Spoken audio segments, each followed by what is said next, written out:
Pertemuan tiga negara besar seperti Iran, Turki, dan Rusia telah sepakat beraliansi untuk menyerang Israel dan Amerika Serikat. Apakah Amerika Serikat panik dengan adanya pertemuan 6 mata antara pemimpin presiden Iran, Rusia, dan Turki? Sudah pasti Amerika panik. Jika pasukan Israel berani masuk ke wilayah Gaza untuk perang darat dengan Hamas, maka negara Rusia, Iran, Turki sepakat akan serang negara Israel. Lalu bagaimana dengan Indonesia? Dan juga kemarin, Putin atau Presiden Rusia bertemu dengan Presiden Indonesia yaitu Jokowi. Putin meminta ke Indonesia agar tetap mendukung atau berada di pihak Palestina.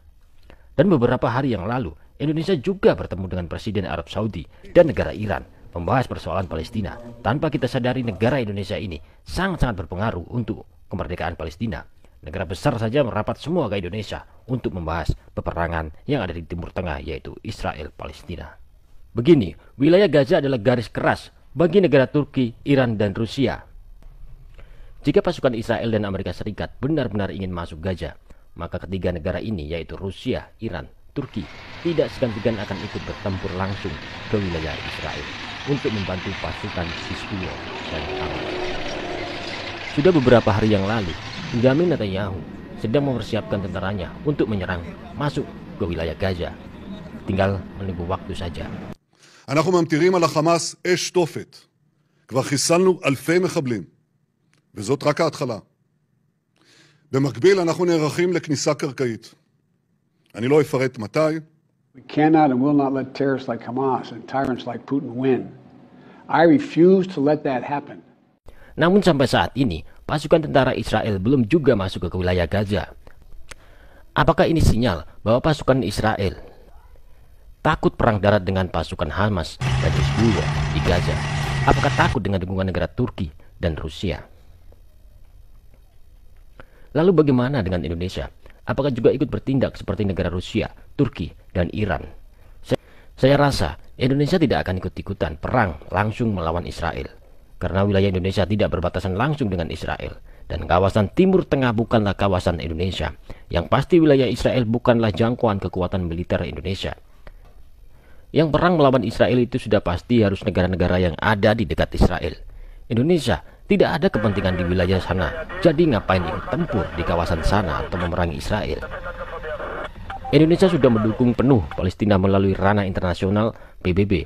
Namun hingga sampai saat ini, dukungan Indonesia di PBB tidak digubris sama sekali oleh negara-negara Barat. 21 hours from Jakarta to attend this meeting.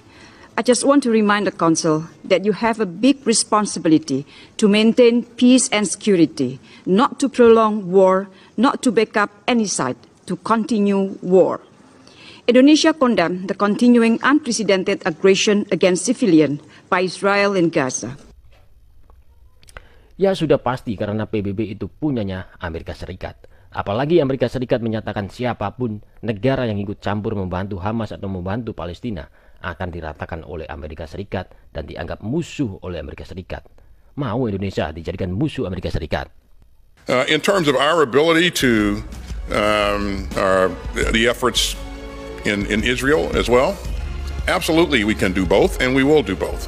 And you know, we are the strongest nation in the world, Lita. We're going to do what's necessary to help our allies and partners, and we're going to also do what's necessary to make sure that we maintain the capability to protect our interests and defend our country. Jadi sudah benar, Indonesia tidak membantu Hamas. Indonesia hanya membantu pemerintahan Palestina dengan cara dukungan internasional. Untuk bantuan senjata ke Hamas kita serahkan saja kepada negara Rusia, Turki, Iran. Karena negara ini adalah produsen alutsista modern saat ini, seperti drone kamikaze Iran, drone Bayraktar yang dimiliki Turki, dan Rusia memiliki berbagai senjata yang mematikan.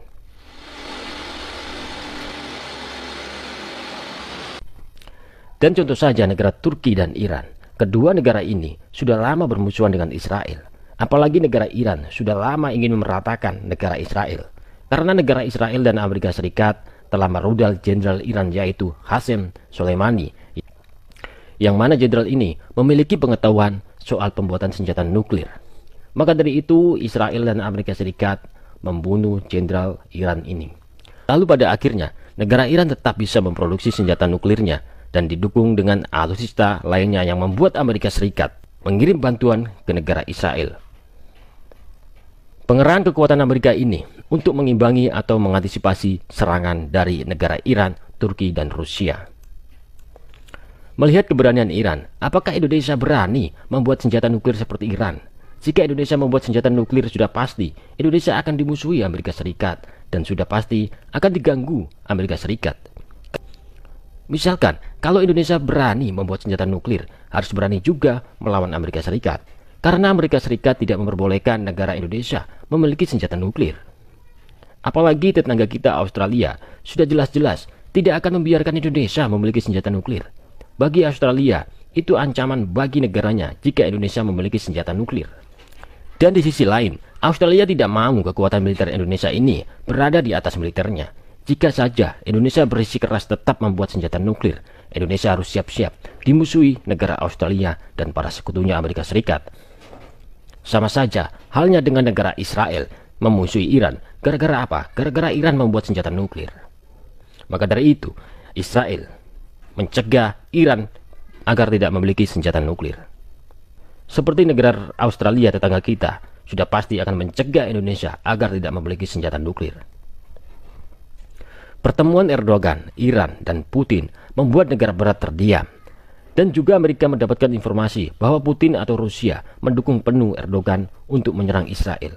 Di mana dalam diskusi dengan Iran, Turki atau Erdogan mengatakan kalau Iran sangat aktif masuk perang dengan Israel. Turki mendukung penuh. Turki akan memberikan drone Bayraktar yang canggih yang bisa membuat serangan jarak jauh untuk kekuatan membantu drone Iran Shahid yang terkenal untuk serangan jarak pendek dan menengah.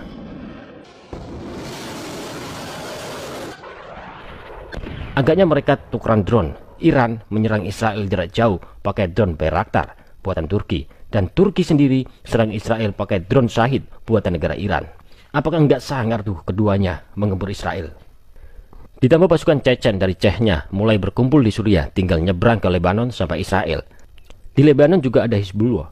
Di tengah pertemuan Erdogan dengan Ibrahim Raisi, Menteri Luar Negeri, Turki akan lanjut bertemu dengan Rusia untuk mendiskusikan soal serangan Israel ke Gaza. Di mana kesepakatan mereka ketika Israel masuk ke Gaza, itulah garis merah jika dilampaui oleh pasukan Israel, semua pihak yaitu Rusia, Iran, Turki akan menyerang Israel. Mengapa Hamas bisa memproduksi amunisi sendiri dalam waktu sangat cepat, bisa menciptakan granat tangan, ranjau, roket, anti-tank, dan roket jarak jauh, yang semua itu ilmunya dapat dari negara Rusia dan Iran. Dan berikutnya adalah pola yang sama dilakukan oleh Rusia demi keuntungan Rusia adalah kalau ada perang di luar Ukraina yang memerlukan Amerika Serikat atau Sekutu Barat, maka fokus Amerika dan Sekutu Barat di Ukraina berkurang karena Amerika Serikat juga harus mengeluarkan senjatanya ditempatkan di Israel, dan belum lagi Amerika juga harus menempatkan pasukannya ke wilayah Laut Cina Selatan jika perang Taiwan dan Cina pecah. Jadi Amerika sebenarnya sudah kewalahan atau keteteran karena harus fokus ke Laut Cina Selatan, ke wilayah Timur Tengah, Israel, dan Ukraina. Inilah strategi Putin atau Rusia yang sangat cermat.